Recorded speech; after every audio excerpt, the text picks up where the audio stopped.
Well, let's go ahead. I know I've only got you for a limited amount of time, so thank you so much for joining me on the show.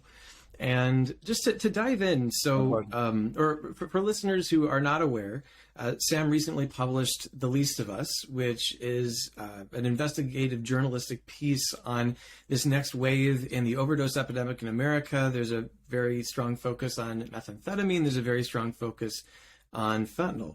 But before we dive into more of the specifics that you covered in the book, if you could just help us understand, where did your passion for this come from? You've written 2 books about this subject now, and you clearly don't spend this much time on one subject without it coming from a very important or personal place. So what brought you in this direction? Basically, my fascination with journalism. I've been a journalist for 35 years now, and I just I love telling stories. This one came about really. I kind of backed into this story. I had lived 10 years in Mexico, moved to the United States, got a job at the LA Times, kind of my hometown paper, roughly. And then the drug war in Mexico kicked off, and I was put on a team at the LA Times to cover the drug problem in Mexico, but also how drugs are trafficked up here in the United States once they cross the border. And that led me to understand that we were seeing a huge increase in heroin use, and I could not understand why that would possibly be. I thought heroin was this old school drug from the 70s. Who would go back to heroin? Why would you go back to heroin? But as I got into that, I found the story that I wrote about in my first book on this topic. It was actually my 3rd book, but my first book on this topic, called Dreamland. It was about a village in Mexico where the guys who came from that village and surrounding villages came here and sold heroin, like black tar heroin, like pizza, kind of a pizza delivery system, but for heroin. And that was a fascinating story. And along the way, I realized, you know what? The reason they have this enormous new demand that they are busy satisfying is because of a much, much bigger story that I was completely unaware of. And that was the revolution in pain management regarding opioids in American medicine that began in the mid-1990s. When I was in Mexico, I didn't pay any attention to it at all. When I started this whole thing, I didn't know what an OxyContin was, what a Vicodin or a Percocet or any of that stuff was. Didn't know much about addiction either. I just wanted to write about Mexico and immigration and drug trafficking. And that kind of led me to this bigger story about opioid pain pill prescribing and the push by pharma companies to really get people using it and then ever higher doses and remain on it for years. It was a kind of a gradual thing. I kind of follow the thread, but I really backed into the story. Most people come at it from the pills, then heroin. I was starting with heroin, and then I backed in. I turned around. I realized, oh my God, this is an enormous story.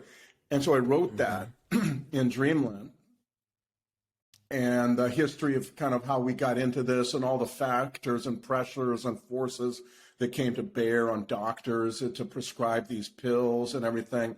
And then that kind of led me to The Least of Us, my 2nd book on this topic, which really chronicles how the opioid epidemic morphed and evolved and shifted, and the underworld, particularly the drug trafficking underworld in Mexico, took over and began to supply. All of this, though, in my opinion, is connected deeply to supply creating demand, not the other way around.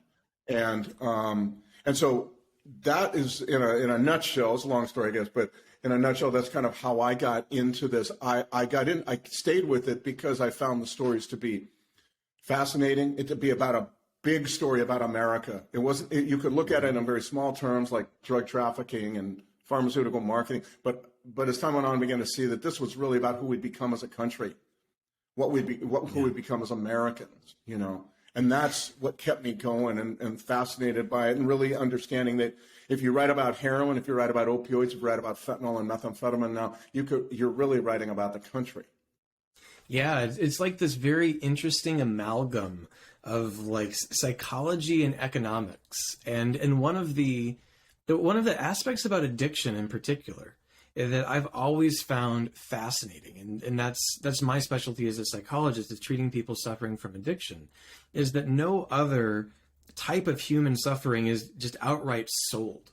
Right? There's the euphoric element of it, but no one's selling depression, no one's selling anxiety, no one's selling trauma. But it's literally, there's a business and economy of addiction with both the supply side that you're very passionate about, as well as the demand side, which is something that we're seeing even more. It's grown tremendously here during COVID as the overall suffering has increased in this country. Yeah, absolutely. That's a fascinating way of looking at it. You're absolutely right. What I found to be fascinating too, as in the least of us, I got into the neuroscience of addiction, and you know, obviously, I'm a layman. I'm a crime reporter. I'm just trying to learn this along with all my readers, kind of, you know, thinking, okay, how does this work then, and why? And one of the things I found fascinating was too that, you know, our brains evolved to possess these very profound basic survival instincts, and to lead us, and so our entire brain is just set up that way, and so everything that threatens that is, we have this impulse to avoid it, you know, very quickly, like bolt, run quickly, and avoid that river over there because everyone drowns there, you know. But also we have these things that reward us when we do things that help us survive, like eat and have sex, and also extraordinarily, I think, very potently, come together as a community. That's why we've always found that human beings die quicker in isolation. So today, but in caveman times and the Renaissance, I mean, people always died more quickly when they were alone. And so you have all of this brain set up this way and evolved this way. And the fascinating things about drugs of abuse is that it takes all of that and it thwarts it. It mutes it, or in a lot of ways, it hijacks it, diverts it towards all those powerful impulses that really are there to keep us alive, are now diverted and turned around in favor of just using dope, no matter what the cost. So our basic survival instinct go right out the window. You could see this, people living in tents under the overpass in the middle of winter, just obedient, enslaved to dope. And to me, that was also, if you're in the business, if you're selling addiction, it's an amazing, as you said, it's an amazing business model, because you can get people to a point where they don't care if they live or die. They just got to have the dope. That's quite a potent business model. And it's almost like a parasitic product, because it preys on our natural instincts, and it just fits right in, almost like it was designed to. But then it almost propagates itself by doing things. You described this in the book as well, but as you use substances of misuse, addictive substances, your ability to derive pleasure from anything else in your life goes away. And it's just this narrowing focus on, like, this is all that you need. Almost like it's a virus that's trying to replicate, although it doesn't actually do that. You know, it's just a substance. Well, exactly. I think that's the thing. I think a parasite is kind of the proper metaphor for it. It's something that takes over, thwarts every other impulse to prosperity, to community. It makes us want to be alone all the time. It makes us want to be only in service to dope. And it's a remarkable thing that happens in our brains. And I sometimes, even now, I've written a book about some of this, and even now I'm stunned by what I see dope pushing people to do. The 2 weeks ago, I was up in southern Indiana, and I spoke to an ER doc there, and he was saying, last winter was fairly mild, but we had the largest, like a 10-fold increase in frostbite cases in our ER last winter. And that was because people living in tent encampments will not leave the tent encampments. And so they get frostbite, even though it's not the worst winter, even though there are warming centers that they could use and get in out of the street, they won't do it. And he said a week before I arrived, there was a woman who had frozen to death, even though her mother came by the tent encampment. Hey, come on, I've got your 5-year-old son, I've got a warm house. People will not do it. And that's an amazing thing. I will say, I think that's even more pronounced with the drugs, the synthetic drugs that are on the street now, that are kind of the latest phase of this addiction epidemic that we've been battling since the mid-1990s. Even more so than heroin, even more so than pain pill addiction, the stuff on the street is provoking this kind of behavior. It's in a very scary way, I think. Yeah. There's definitely an escalatory process that I'd like to talk with you about in a second. But to your previous point about it being almost like a slave type of relationship here, where you just can't stop. I use a metaphor, and actually in therapy a lot. I like to use this picture, which listeners can't see because this is a podcast, but it's of a dog driving a Tesla. And I say that this is the best representation I have of the human brain, because we have all of this advanced circuitry that we have in our prefrontal cortex that lets us plan and think and do all these amazing things, separates us from the animals. But then we've got the limbic system. We've got that animal brain. And all it wants is it gets super activated whenever it sees a chance to enhance pleasure or reduce pain. And that's where addiction comes in, because it is so tempting. And so for those of us, if we're in a place where we just have such low tolerance for emotional pain, for physical pain, or a need to promote our pleasure in an instantaneous way, it's hard for us, and eventually impossible, to activate those higher functions and recognize I'm actually shooting myself in the foot with this behavior, because it feels good in the moment, and then it sinks its claws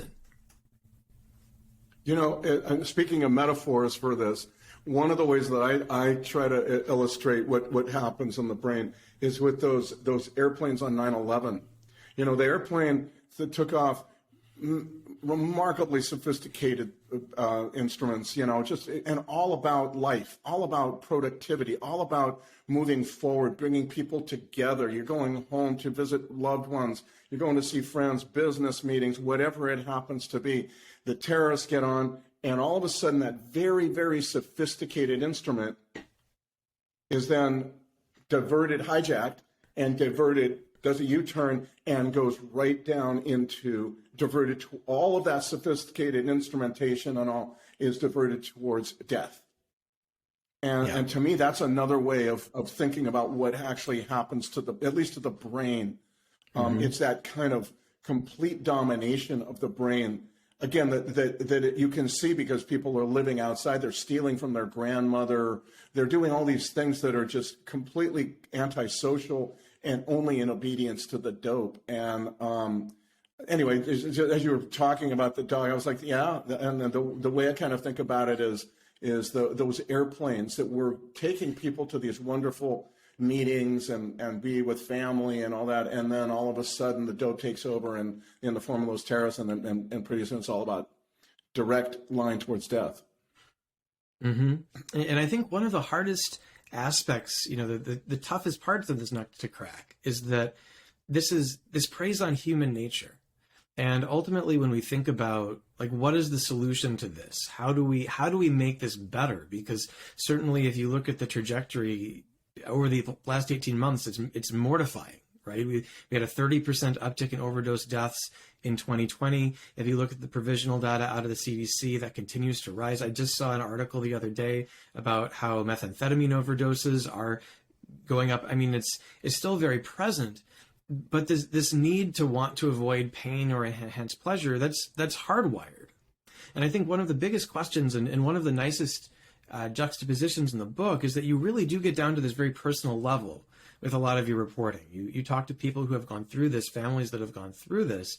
I'm interested in your thoughts on how do we make inroads around this problem when in many ways the act of addiction or self-medication or avoidance of pain, at the very least, is just a core part of human nature.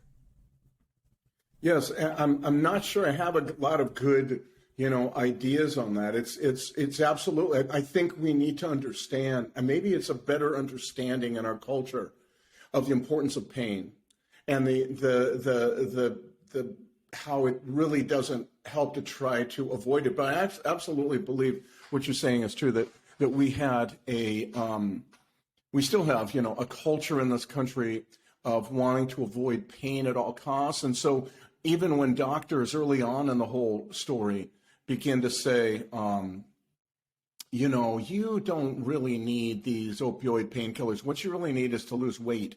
What you really need is to stop eating this crappy food and get exercise and stop smoking and drinking and a whole bunch of things that fall under the heading of accountability for our own, personal accountability for our own wellness. Yeah. We as a culture, push back against that. We no, doc, you fix me. You give me what I need to just head on my way. Part of it is our own lifestyle. It's very fast. It's very quick. We don't have time for a lot. We're very isolated. We're sedentary a lot. I feel like we're on the way to the Wall-E thing, where we're going to be riding around in hovercrafts. You remember the Pixar movie? There's all these incredibly obese. Yeah.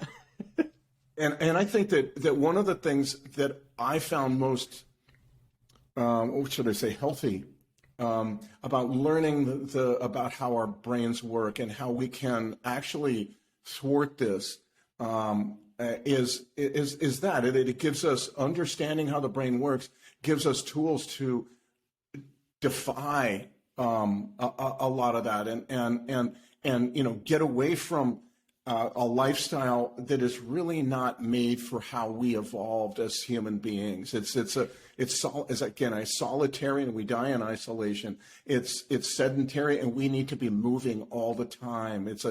Human beings really need to move constantly.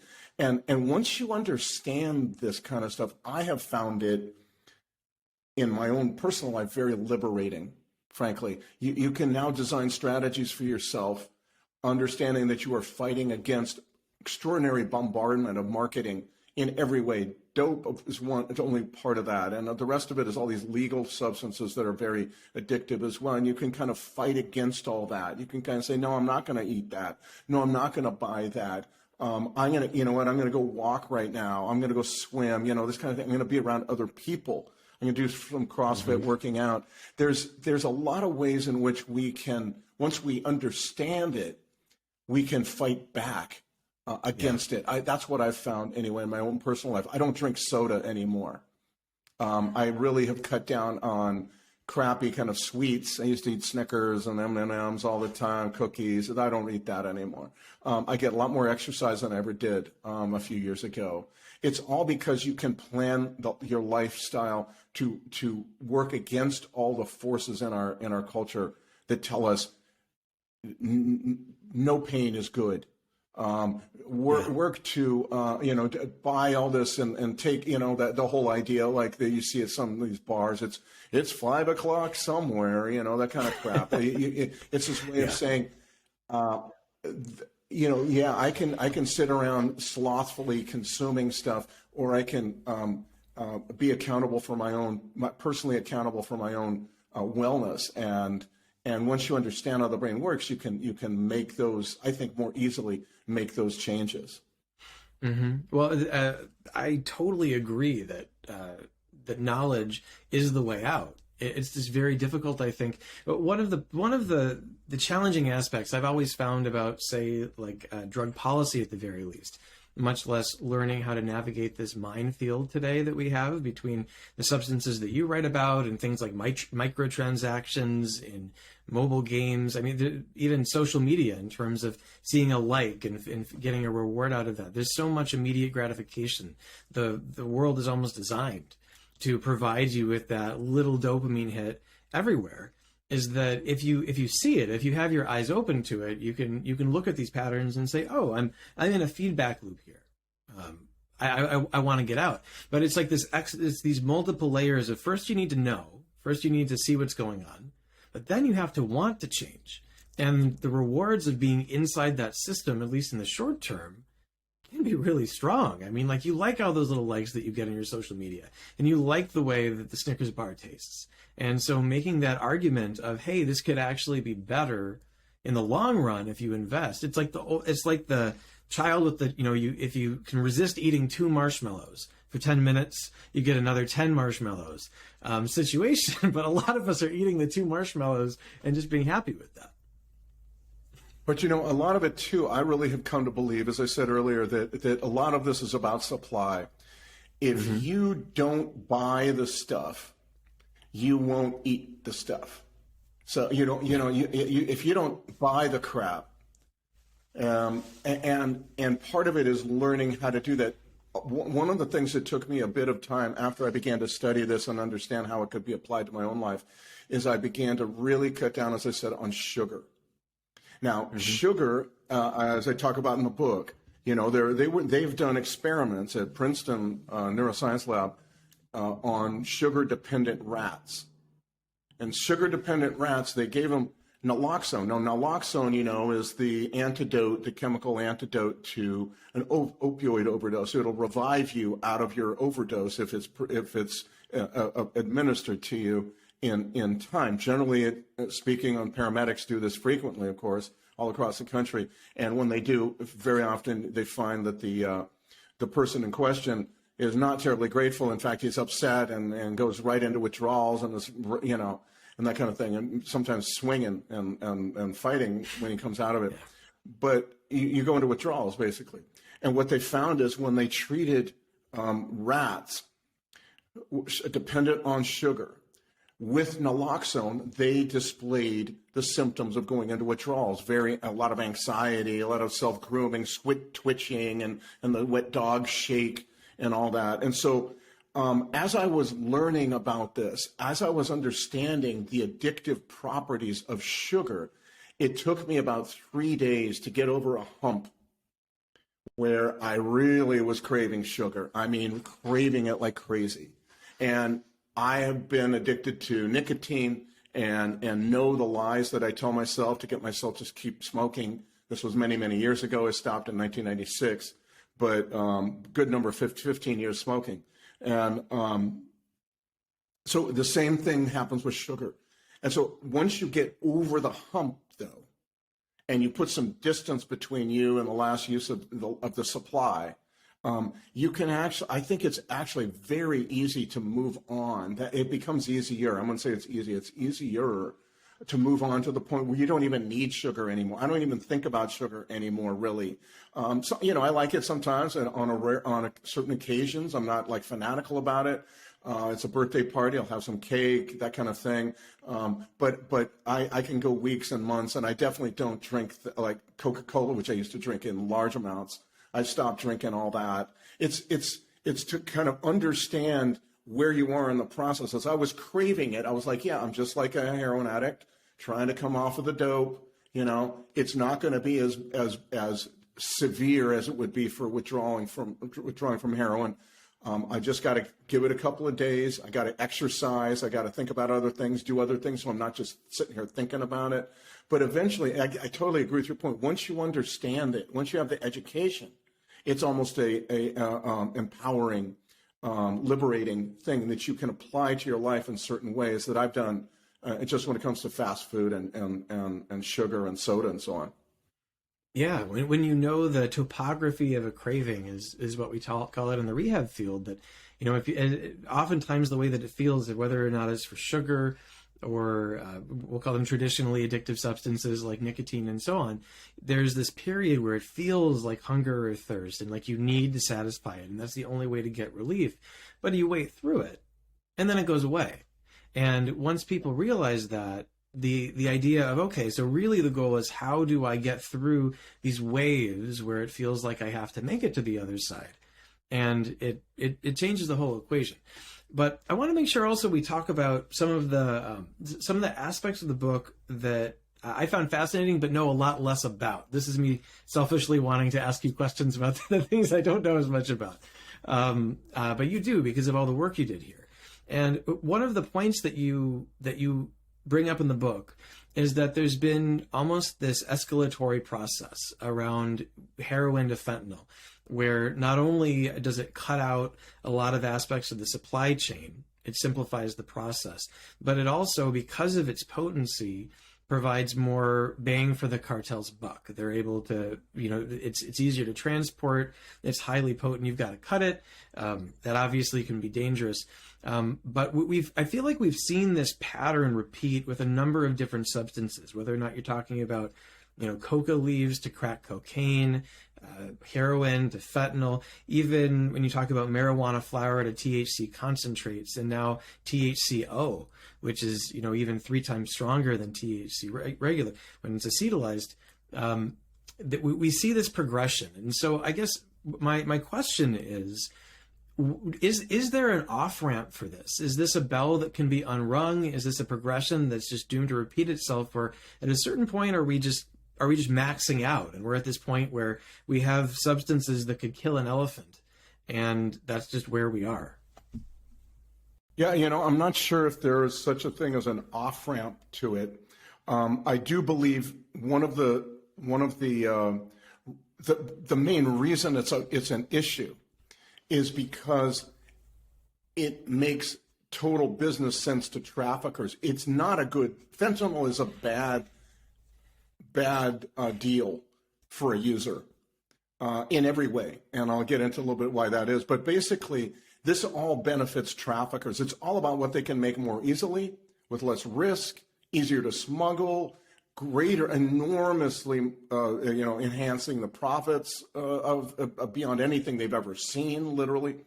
And so all of that is kind of what is fueling this. Now, it doesn't need to be that way. There can be, in my opinion, a great crackdown on the shipping ports where these chemicals come into. Of course, Mexico has to be part of that mix, and getting a collaboration between the United States and Mexico has been difficult, but it doesn't need, law enforcement, well-motivated and well-focused, can do a lot to destroy the worst, most pernicious criminal elements. And you saw that with the mafia. The mafia, we ignored the mafia, the 5 families in New York City, and J. Edgar Hoover just thought famously that this was not a problem. I think really he didn't want to try to address it. And so as long as he was alive, the FBI never did anything about the mafia. Then 10 years after he dies, we invent the RICO racketeering statutes, and the FBI is very motivated, and they go after these guys, and then all those mafia 5 family dons, they spend the rest of their life in prison, lives in prison. And the mafia now is kind of a shadow of what it once was. So, but fentanyl is a perfect drug for a drug trafficker, a drug dealer, and the reason for that is why it is because because of the qualities that make it such a wonderful anesthetic in the surgical setting. It takes you in and out of anesthesia very quickly. So it's got a quick half-life, right? So you're in and out, and that's great when you're doing a 3-hour surgery, and then boom, you get the patient out, and within 20 minutes, that even less really, that person's lucid and talking. This happened to me. I had a heart attack, and I had a stent put in, and they gave me fentanyl, and I was in and out, and then boom, the fentanyl did its thing and left, and I was lucid. The problem is when you begin to sell it on the street, first of all, extraordinarily potent, and you need to know how to mix it with other powders. And of course, on the street, nobody knows how to do this well. But also from a dealer's point of view, it's fantastic, because now the user has to use 3, 4, 5, 6 times a day, when before with heroin maybe twice a day, so that you have to buy more. From a user's perspective, though, it's a complete con, because now you have to use more often. It wears off more quickly. You're feeling that dope sickness within a few hours of smoking it or shooting up or whatever. And so it's perfect drug for the drug trafficking world.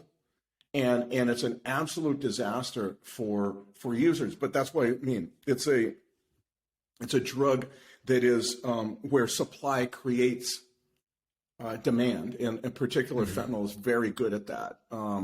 And so whether or not how we get out of this, it's hard to say. My feeling is that the trafficking world, even as they are profiting immensely from all this, has also painted itself into a corner because now they are absolutely reliant on shipping ports. So if you, and these are there are very few of them in Mexico, there may be 10 or 12 or something like that you have to pay attention to. And if you can really pay attention to those shipping ports and control those chemicals and do deep investigations into where some of those chemicals are going to, you can have an enormous outsized effect on supply. The problem is, of course, as I said, getting Mexico and the United States to kind of work together, getting Mexico to understand, to work beyond this reluctance to work with the United States and also deal with the corruption. For us, it's about the guns that we sell so easily in this country. A lot of those go down south or smuggled south and ensure the impunity of the trafficker. So it's a complicated story, but it for the moment, as long as that's not happening, traffickers have a field day. Yeah, so it kind of sounds like what you're saying is that the reason for fentanyl's rise has everything to do with how it takes friction out of the supply chain. How this is really about people wanting to make money off of addiction, as people always have done, but found this really smooth way to do it in terms of synthesizing it in a lab, very small quantities that have to be moved. Cryptocurrency also has been, a massive windfall for the drug trade in terms of being, people being able to buy and sell this. A question though I get asked a lot is about, particularly when it comes to fentanyl and how many people are dying from fentanyl, that how does it make sense for drug dealers to be killing their customers? Is this just kind of like when in the aspects of the book that you wrote about Purdue Pharma, which also was in the news literally today about how they settled a large lawsuit differently. We could talk about that potentially too. But is this just baked into the business model? Is the idea, well, we're going to kill some of these people, but the profits we're going to make off of fentanyl far outweigh the people who are dying from our product? Something to that. There's some other aspects to it, though. One is that if you mix fentanyl into, let's say, cocaine, you then create a different kind of drug user. You go from a cocaine user who'll buy from you, a couple times a week, maybe every week, maybe take a couple of weeks off, You then, with adding fentanyl, if that person doesn't die, then you all of a sudden have a customer who's going to buy from you every single day, sometimes more than once a day. It's a very, very regular customer because he has to keep that dope sickness away, and there's no vacation from opioid addiction. You don't get to take 2 weeks off. That's not part of the story right there. Once you have a lot of people in a region who've survived their first contacts with fentanyl and are now very quickly get addicted to it, then very quickly what you find is, and this has been going on in the heroin world long ago, for many years, that is that once people, when somebody dies, that's not a warning, that's an advertisement. That's good dope. Go get that dope. That's what drugs do to our system. If somebody dies, that must be good dope, so I'm gonna go get it. Again, it's the thwarting of our basic survival instincts that I was talking about earlier. You can see it in that situation as well. And so very quickly you find that to have somebody die on your dope is actually not that bad for business. You might have one person die or so on. But the other thing is, as you create more and more customers, you've got a lot of customers. You don't really, it doesn't matter to your business bottom line if one or two people die. Now, you may not want that to happen. You may, in fact, know that person. You may feel awful about it. But overall, as a general thing, within a drug economy in a county or a state or a region or whatever, you find that it doesn't really dissuade people from using, and because the stuff is so plentiful, because it's synthetic, because you can make it year round from chemicals now, the quantities are continuing to create new users really all across the country. So deaths don't have that much of an effect. The only time I really believe when it really becomes an issue is when a local DA begins to investigate overdose deaths as murders and begins to start charging people, indicting people on whatever would be manslaughter or homicide, murder charges of one kind or another, for selling something that includes fentanyl in it. And that is when you begin to see the dealers kind of step away, because nobody wants to be tagged with a body, but otherwise, if it's not happening, then it's pretty wide open, seems to me, and you can do whatever you like, because the addicts are going to want it. That by then the addicts are going to demand fentanyl. They're not going to be saying, no, don't give me fentanyl. They want fentanyl because it's the only thing that'll keep the dope sickness away. Right. It almost sounds like the way that you describe it almost makes it sound like humans are not actually at the top of the food chain anymore. Corporations are at the top of the food chain, and they can eat us alive if they actually want to. You know what I'm saying? Yes. 100%. Well, that's a very interesting way of putting it. I think so. I mean, when you think about it, the Sinaloa drug cartel is just out at the edge of a continuum.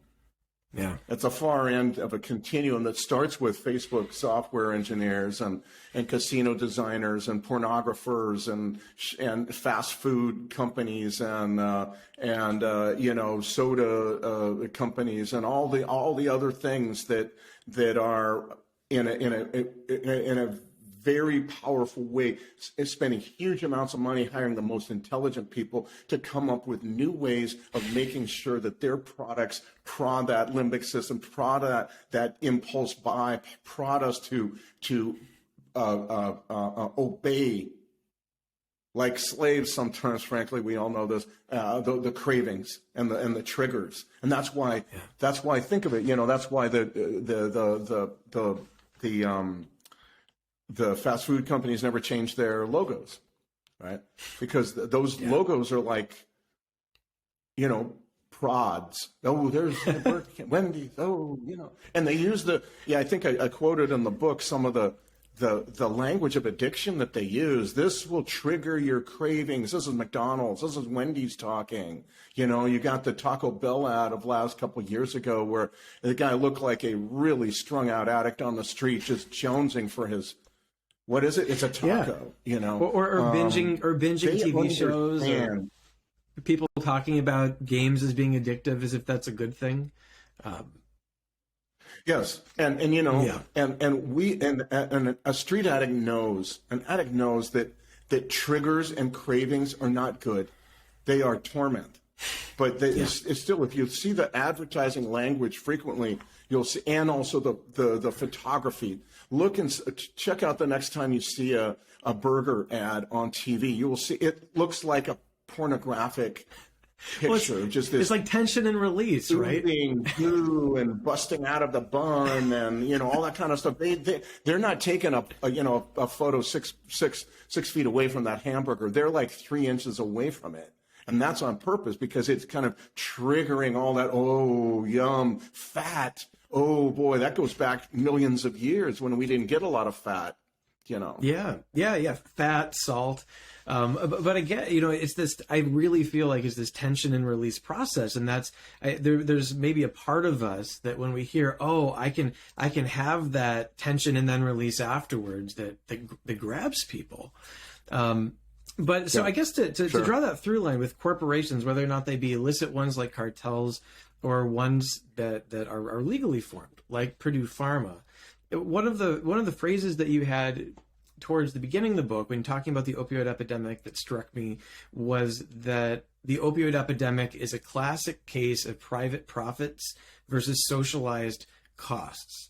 And this is another one of these patterns that I feel like we're seeing again and again and again, whether or not it's the 90,000 people who die every year due to alcohol, the hundreds of thousands of people who die every year due to nicotine, that we tax, right? And now, the next iteration of this is THC products.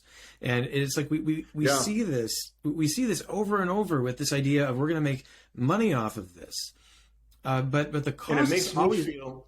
Yeah, but please, go ahead. I have to say, sorry for interrupting, but it makes me question whether in the United States we can ever really safely and effectively legalize drugs. I mean, it seems to me that the capitalist tendency in the United States, the tendency towards limited government, the tendency towards not meddling in the affairs of corporations, all of that you've mentioned too, it makes it, I don't know, it makes me wonder if we ever really have the stomach for the kind of regulation that would allow drugs to be legalized in a safe and effective manner and not create some big, well, now we're seeing big pot, and then before that, big pharma, big oil, big tobacco, et cetera, all that stuff.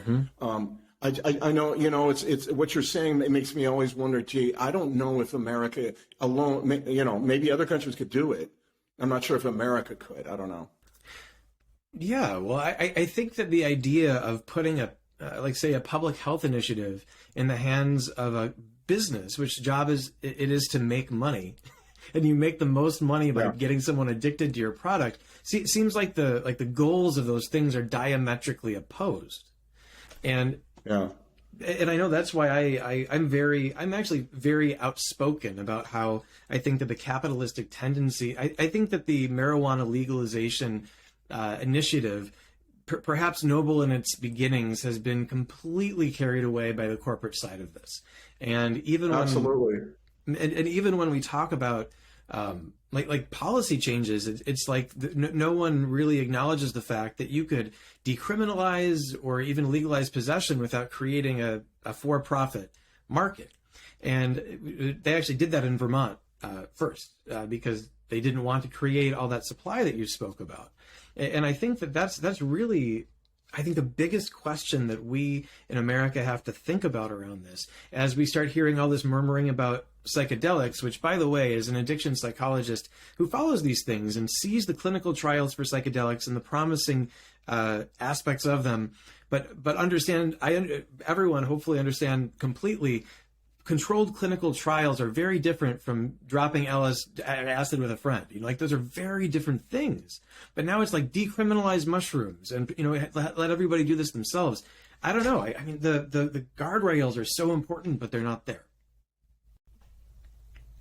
No, I couldn't agree more. I mean, I think the marijuana experience, before we legalize anything more, I want to see us do marijuana right. And so far we have bungled it, and largely because we don't have the regulations in place to control the worst side of the capitalist part of this equation, it seems to me. Now, for example, why would you, in the middle of this existential threat called climate change, why would you ever allow for a plant like marijuana, which grows magnificently in the sun, why would you ever allow for its legal production indoors?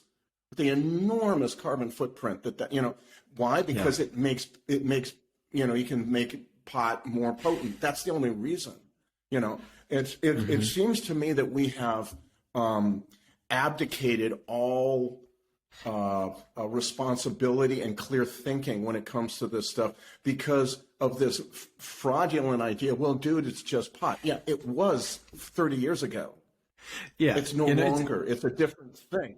And we got all upset over Joe Camel. I don't know if you remember Joe Camel, the cigarette ads aimed at kids. And well, how are brownies and gummy bears filled with THC any different? You know what I mean? We don't know what's in a baggie of pot. We don't know where it comes from. We don't know what THC it's about is in it. We don't know anything. We're allowing all of that to happen. Yeah.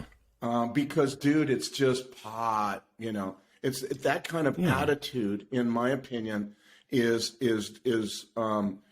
thwarting any kind of clear thinking, adult thinking about this topic. It's an outrage, and I think we are creating another enormous moneyed interest called big pot that will be thwarting any attempt to change the things in the future. Just to give you a local example, there was a bill that this was just written about in the Chicago Sun-Times. I'm based out of Chicago, where there was a bill that was presented trying to limit the potency of THC products in the dispensaries, and it got quashed so quickly. And the industry actually, in my opinion, this from the knowing the truth is almost laughable, but they said it would be impossible to have marijuana products under 10% THC, despite the fact that the average was 3 to 4% in the mid 90s. Like this was, it's absolutely possible to do this, but that's the escalatory process. I know. It's like, what do you do? So here's another question. As long as we're on the policy side of this, because this has been another one where I would love your thoughts on this, because I know how plugged in you are. One of the oddest juxtapositions to me has been that it seems that the country is going in opposite directions on nicotine and tobacco policy and marijuana policy, and perhaps other drugs as well, where we understand that limiting access, limiting supply, particularly to young people, saves lives and prevents use. But we're going in the other direction when it comes to a lot of these other products. Marijuana right now is in the spotlight, but we're seeing calls for, again, psychedelics and even more broad-based, legalized sale and markets as well.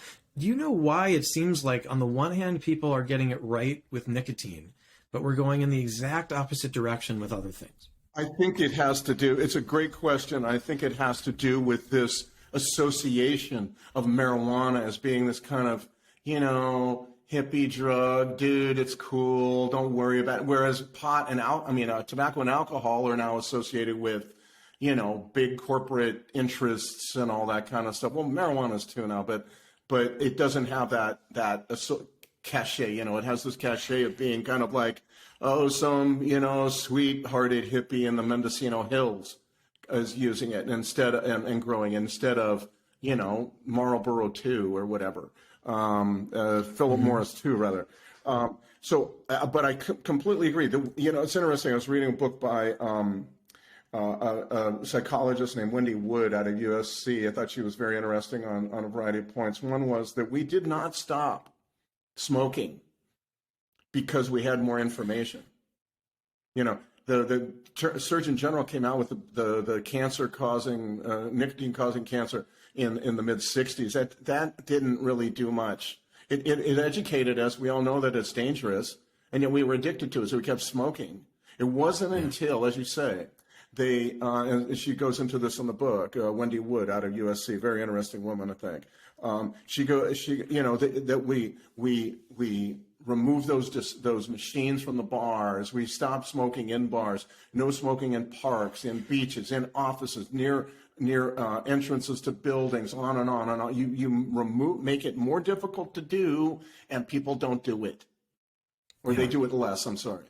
And for me, and think about it. Remember when, I don't know if you remember, but I do very well, when they banned smoking from bars. Everyone was like, oh my God, what a terrible thing, because no one could imagine that we would ever have a bar without a cigarette smoke. Now we have bars without, and it's wonderful, and it's fabulous, and ththose bartenders don't have to be getting secondhand smoke cancer, as part of their job description. And I think that's magnificent. So it's this idea that we can't imagine how to do it differently until we do it differently, and then everyone's like, well, okay, that worked. I think that with marijuana, we're going to finally, years from now, get to that point. I mean, I really think that we need to do things radically different from the way we're trying right now with marijuana. I think it's a disaster what's going on, and the idea that you can't produce 10% THC pot. I mean, what marketing? Yeah, I mean, in one sense, that's a marketing genius. Oh no, it's simply impossible. It's a plant, man. You made it that way. You can demake it. You can find other ways of doing it. But it shows you that the utter cynicism of that industry now. It's not about a bunch of hippies listening to Crosby, Stills and Nash and the Grateful Dead up in Mendocino County anymore. Mm-hmm. Well, and I think linking this back to some of the parts of your book that you were writing, particularly about Purdue Pharma and the messaging and the advertising, there was an article I read on CNN yesterday about a study out of University of Michigan that said that 30% of parents right now don't know the difference between CBD and marijuana. They basically are thinking of everything as cannabis. And I think that's very much on purpose. I think there's been almost like a rebranding process that we've seen the industry do, trying to kind of like retire the word marijuana and enhance the word cannabis, which is actually an umbrella term for hemp, for marijuana. You know, it's an umbrella term, but it creates this confusion and this association with wellness when in fact, you know, high THC products are not that. And so when I think about this idea again of corporations being at the top of the food chain, and you talk about big tobacco, we had that announcement in the 60s. It wasn't until the late 90s, honestly, that we started to see the real strong decrease in smoking behavior. And I think that happened because after a tremendous amount of both top-down and grassroots efforts, people stopped seeing smoking as cool. You know, Joe Camel was part of that, but there were a lot of other things to it. They stopped seeing it as cool.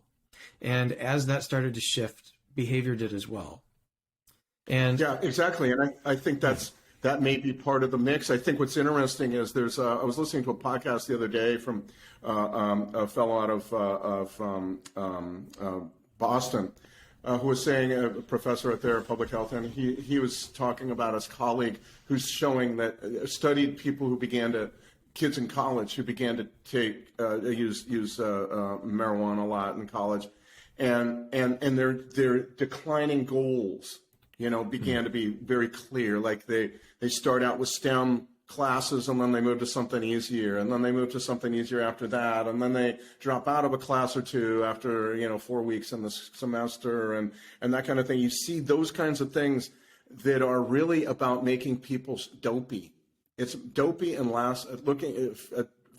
looking and talking in a dopey kind of way, and also just kind of losing all energy for the goals of life. You know, again, it's that we are bound, our brains are actually ready there to move us to new and more kind of fulfilling things, you know, in life, and trying to, we get great and we get enormous contentment, serotonin mix from doing that, and I think a lot of that gets muted or thwarted with the marijuana. Particularly, again, it's all about availability and potency. You get that combination of high potency and high availability, and you will create for yourself, to the great profit of some small group of capitalists, you will create for yourself an enormous problem. And then I think I feel like that right there. I feel like that 15 seconds is like the heart of your book. Honestly, the availability and the potency. Well, here I want to finish with this. We've only got a couple. Real quick, oh, please, Karen, real quick. I'm sorry, but when I was in Mexico, I didn't think that way. When I was in Mexico, I thought of, this is all demand driven. Once you get into it, you come to these conclusions very quickly. No. This is about capitalist supply from illegal Sinaloa drug cartel types, or, fast food or whatever, or marijuana types, all the same thing. But you very quickly understand the preeminence of supply when you start getting into this stuff. Sorry for interrupting. No, please. I appreciate the insight, because being a psychologist, I'm on the demand side, right? I see the people who are struggling with the cravings, with the suffering, trying to find the solutions, and I really appreciate the other side of the coin. But here's what I'd like to end with today. I think we've got time for just one last question, essentially. So you spent all this time writing the book, blood, sweat, and tears, a lot of effort, and I assume thousands and thousands of people are reading it. What are you hoping will happen when someone reads your book? What are you hoping the reaction will be? What actions are you hoping the average reader will take? Because I think that you can't help but read these things and think to yourself, what can I do? How can I start to make this better? It's a great question. We were talking about it just a bit ago. I think as far as individually, I think that it's a remarkable thing to understand how our brains work, understand what the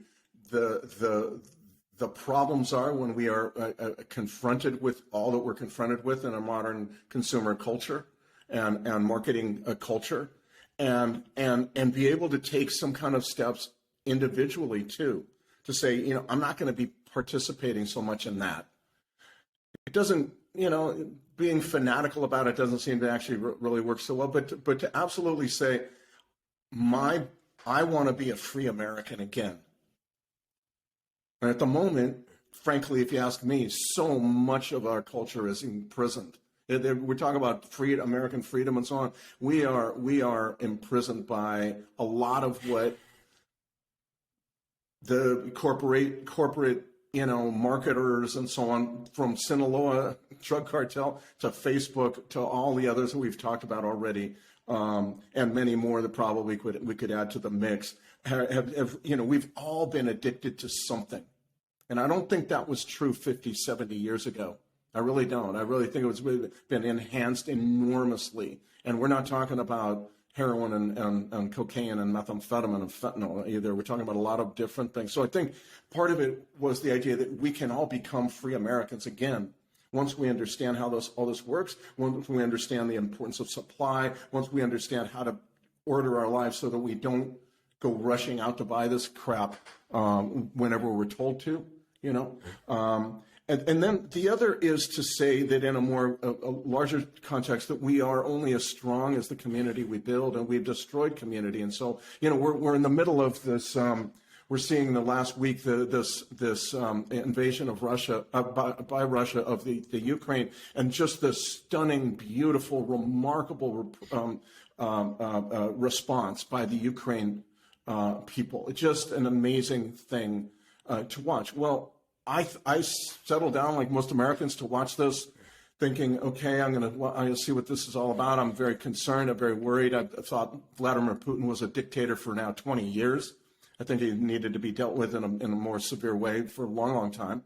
But okay, and what began to occur to me, I didn't think this had anything to do with what I'd written about but as I watched it, I began to think, actually, no, this has everything to do with what our response needs to be to the opioid epidemic. Look at what's happening in the Ukraine. There isn't anybody in that country who's not in some way involved in protecting their home, right, from these thug-like invaders, right? Yeah, so inspiring, basically. Yeah. And so everyone's making Molotov cocktails. They're making these things to block the roads. They're insulting Russian soldiers on the street. They're doing all these things. Will it work? I don't know. But you know what? That's the kind of approach that each community needs to take when it comes to opioid painkillers, addiction, fentanyl, methamphetamine. It needs to be like this: all hands on deck. Find out where the dealers are. Make sure that they're not welcome. Find out how we can help people who most need our help. Find out to let them know that some accountability from them is absolutely essential. It needs to be like a mass community response. But and human beings have always understood this. We've always understood that this was essential to our survival. But in the last 40 years in America, we kind of had this idea like, we don't really need to. We can be alone. We're prosperous enough so we can be alone. We can build big houses and not know anybody on the street and all this kind of stuff. It seems to me like we have applied our own narcotic to our culture. Maybe it's getting back to capitalism. I'm not quite sure what to term it. But the idea is that the narcotic has convinced us that community is not important. And in fact, it is fundamental in our own thriving as a species today. We owe it to really our desire for community. And so I guess in answer to your question, the idea would be to understand that this is something we possess. We evolved to possess it. It's absolutely essential. And we decided as a culture, like an addict under the influence of dope, that we didn't really need it, that we wanted to be alone, and it's that thing that I'm hoping to people will kind of come to understand. And when they do, I'm hoping that will then lead to a Ukrainian response in our small towns and communities and neighborhoods and streets and churches and on, where this is a problem. Yeah, that's such an astute connection to make, and a great note to end on. And what it reminds me a bit of, as another investigative journalist, you wrote a very different book Johann Hari in Chasing the Scream is a very different perspective, but one of his central thesis is the opposite of addiction is connection. And I think that that is very much echoed in what you're saying right now, that addiction is a very individual problem. And that if we weren't so secretive about it, if it wasn't so stigmatized, if everyone worked together, whether or not it's governments on the supply side or communities on the demand and supply side, that we can make a huge difference. So thank you so much for doing the show today. This was incredibly insightful. I feel like I learned a tremendous amount from you today. Thank you so much. Thank you so much for your time. It's been great talking with you, Aaron. I really appreciate the questions. It's been my pleasure. All right. And to listeners, thank you so much for tuning in, and we'll catch up with you again soon.